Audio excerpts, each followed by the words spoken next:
Hi, I'm Daniel Biss. I'm the mayor of the city of Evanston, and I have to tell you, housing is at the center of what we work on, what our opportunities are, and what our challenges are. We are a community of 78,000. We are landlocked and almost fully developed, and so supply of housing is constrained and a challenge, and we are dealing with the issue that way more people would like to live here than can afford to live here.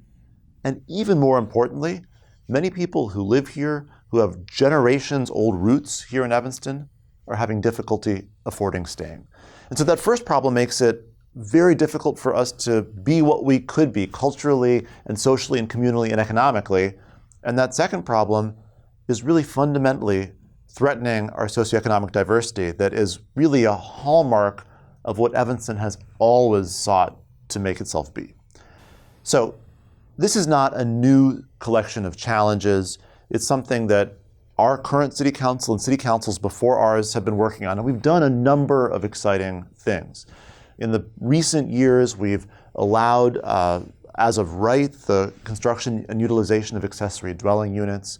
We've rolled out a first of its kind in the nation municipal reparations program that is focused on repairing the harm that was done specifically to our African American families by city policies that enforced and exacerbated residential racial segregation by providing a housing benefit to qualifying families. And we have a number of other things in the pipeline right now. We are committed to using the federal ARPA, or America Rescue Plan Act funding, to support affordable housing goals. We recently put in place a new large and really historic TIF specifically to deal with affordable housing and to combat the negative effects of gentrification in the heart of Evanston's Fifth Ward, the historic center of our African American community. We have a large group of people on our city council and myself as mayor who are committed to dramatic reform in our zoning code, to eliminate exclusionary provisions and to increase the likelihood of the generation of naturally occurring affordable housing. So we have all of these different things in the pipeline, not to mention what must be 4 dozen different working groups and task forces and committees and subcommittees that are all trying to navigate this thicket of challenges with, again, the fundamental goal of making Evanston affordable for those who want to stay and those who want to come. Evanston's housing challenges aren't new. I've been working on them for over 15 years, but I actually found in a closet boards going back to 1960 indicating that we had a lack of affordable housing. So we really haven't made the progress that we want to. Evanston's a community that has really big plans, but as a really quite small city, not a whole lot of resources to implement those plans. So the call I get the most is also the call I feel most unequipped to address. And it's when a resident reaches out for help finding an affordable apartment to rent or home to purchase. And it usually comes when someone is weeks away from being evicted or displaced with very little time for us to intervene and help out. And although we have partnering organizations that help to prevent homelessness, it's not enough.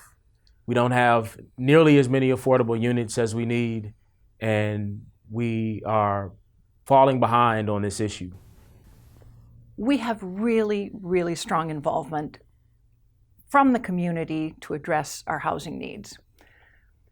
But it's also really fragmented. We have individual groups and or different groups and individual people even who have different ideas on what needs to be done. So we're really fragmented and making assumptions in some cases based on individual people's or small groups' experiences that don't necessarily give us the knowledge to really lead to good policy or good program implementation. Evanston prides itself on its diversity. It prides itself on being the most livable city in the country. It prides itself on its strong commitment to providing public education. And so essentially, this is the place where you want to be, where you want to live and raise your family. I grew up here, and unfortunately, some of the folks that I grew up with can't afford to raise their families here. And we're losing them to cities further north of us and even to other states. And we need to find a way to provide affordable apartments, affordable and reasonable paths to home ownership so that we can preserve the diversity, so that we can be an inclusive and welcoming community and not become an exclusive one that does not represent what Evanston values most. One of the things that I really look forward is the opportunity to get data and information to inform a plan and make it really implementable and impactful. And one of our challenges is too often we're using little data and drawing a lot of conclusions that may or may not be right. One challenge that we face is that in this hodgepodge of ideas, in this whirlwind of different groups and advocates and bodies that are trying to work their way through it, we can sometimes lose sight of the big picture, and we sometimes, and this is really, really critical, and it sounds obvious, but it doesn't always get addressed in simple ways, we can sometimes lose touch with the very communities and individuals that we are trying to make sure that we make Evanston affordable for. And so what we are seeking collaboration in this Capstone project on is really robust community engagement. A community engagement effort that goes out into neighborhoods and on an individual basis gathers information and data that helps us understand what are the root causes. What are the differences between affordability challenges being faced by renters and homeowners? How much of this is systemic and built into the housing market and the built environment of Evanston? How much of it is about other affordability questions related to, for instance, property tax? What types of solutions would actually get at the heart of the problem? And most critically, what potential partial solutions could have negative unintended consequences that need to be mitigated in concert with the advancement of the underlying idea? I see working with Capstone as a real opportunity to move our housing policy and our programs forward to address needs that we have never yet been able to address, not to any small part helped by the American Rescue Plan Act money too. That's a resource we've never had.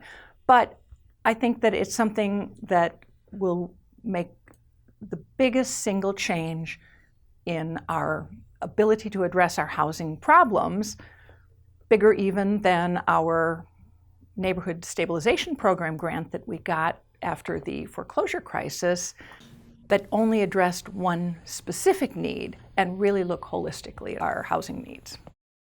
We cannot be successful in our effort to take on our affordable housing challenges without doing this right, and without the information that we get from this project feeding directly into the design of the policy, the design of the programs, and the implementation of both. Having robust data and hearing from the people we are most trying to help directly, instead of coming with our own assumptions of what they need and what's the best way to address those needs and fix the housing problem, is something that would really, really advance our policies and our programs. As a council member here in Evanston, I think I can speak for all the 8 other council members. We welcome you to join us in this work here in Evanston, and we look forward to you being in Evanston, working alongside us to address what I believe is our most critical and important issue. And so we're here to ask for your help and collaboration in making sure that we can capitalize on this historic moment of an influx of federal money, the new availability of local resources, and an activist and progressive city council that is ready to do bold things. We'd be really excited to partner with you.